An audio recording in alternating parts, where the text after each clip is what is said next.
What is up, guys? Welcome back to the Sports Degenerate podcast. There's like 2 or 3 weeks around there till the NFL season starts, so that means your draft season is heating up.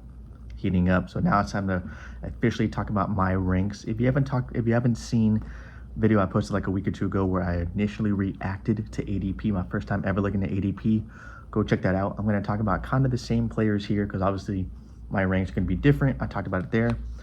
But today we're going to talk about quarterback ranks. So you can see on the left-hand side is the Fantasy Pros rankings. Right side is my actual rankings. This is actually the first year I've actually put out rankings. I've talked about fantasy for years, but this year I actually made rankings. So let's hop into it. Basically what I'm going to do here is just kind of go through and talk about players that I have ranked way higher or way lower and kind of just talk about players. So the first like 4 or 5 is pretty much, I have Lamar over Josh Allen. Either or. The only reason I have Lamar number 1 is I would never take quarterback that early, but if I were to draft that early, I would draft Lamar. Just if Lamar hits his ceiling, he can give you over 30 points per game. He's done it before. Josh Allen is really good, but I doubt he gets 30 points per game. He's more consistent 26, 27, 28 every year. He's the most consistent quarterback in fantasy that we have right now. Lamar just has more upside. Joe Burrow at 3, Drake May at 4, Justin Herbert, Jaden Daniels. Those guys are all pretty normal. The first one that I have a huge difference on is Matthew Stafford. In my rank, he's quarterback 7, and in Fantasy Pros, he's all the way in quarterback 15.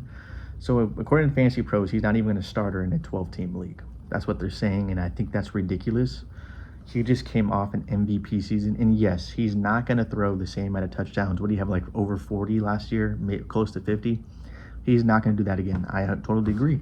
But he can give you 30, 32, 35, and still have a really good fantasy season and still finish as a top 10 fantasy quarterback easily. I don't understand why he's being ranked outside the top 10 when we know Sean McVay's offense is going to be an offense that scores a lot of points. They have Devontae Adams. The reason why Stafford threw a lot of touchdowns is because he has Devontae Adams, one of the best red zone, end zone threats of all time. He might not be the same player, but he's still going to score touchdowns. And he still has Puka. He still has Devontae. He still has Sean McVay. The only thing that Stafford that could limit Stafford is injuries. Quarterback injuries, whatever. You can go find another one on the waiver wire. Draft Stafford as your starter inside the top 10 easily. They're going to score a lot of points. He's going to score a lot of touchdowns. I don't understand how he's ranked outside the top 10. It doesn't make any sense to me. Going through the next big thing here, Jalen Hurts, Trevor Lawrence, Dak Prescott, Caleb Williams, Patrick Mahomes, they're all around where I have ranked. Jaxson Dart at 13, yeah, he's way down the board for me. I have him at 19. He just didn't really look that good as a thrower last year. Yes, he can run. Yes, that's going to be a cheat code that he has. He can run.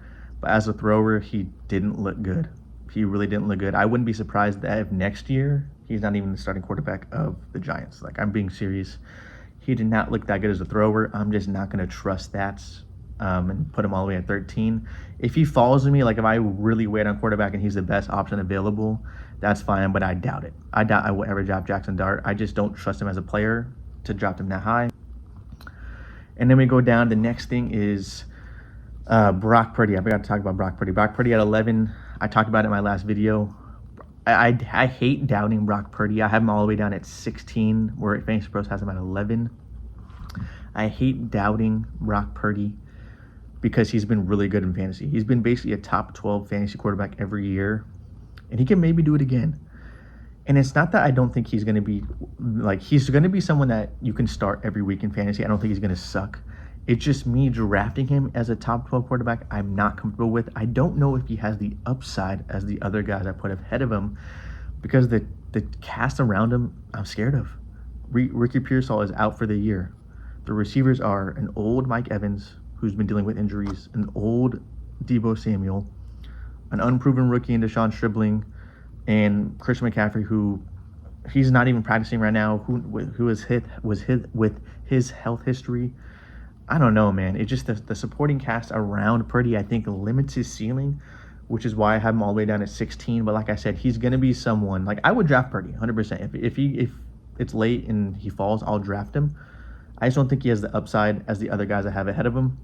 Speaking of that, we'll get into the next thing where I have different. Fantasy Pros has Kyler Murray and Baker Mayfield at 17 and 18.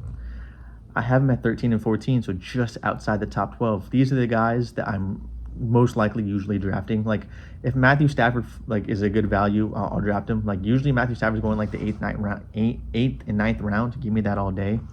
But if someone takes Stafford early and believes in Stafford like I do, I'm fine drafting Baker Mayfield and Kyler Murray. In Baker Mayfield's case, ever since he's been in Tampa, he's finished as a top 12 quarterback every single year. Every single year in Tampa, he's been top 12. So why are we ranking him 17 and 18? Yes, he lost Mike Evans, but Mike Evans didn't even play last year. Basically, didn't even play last year for the Bucs, and Baker still finishes a top 12. He still has Ibuka. He still has Godwin. They drafted a rookie in Ted Hurst. He has Jalen McMillan. Like, I don't understand why. And Baker runs too. He runs. He gives you like over 200, 300 rushing yards every single year. That helps in fantasy. I don't understand why he's being ranked outside the top 12. I don't get that. And then Kyler Murray I have higher than a lot of people, and I get why people rank Kyler Murray low. He got benched last year for Jacoby Brissett. I understand that. But Kyler Murray, I went over it last video. He's been a top 10 quarterback like 4 times in his career. I think it's 4 times in his career, if I remember correctly. So he has a track record of being good in fantasy. And now he moves to the QB whisperer in O'Connell, the coach. I can't think of his first name for right now, but he's moving to the QB whisperer in O'Connell.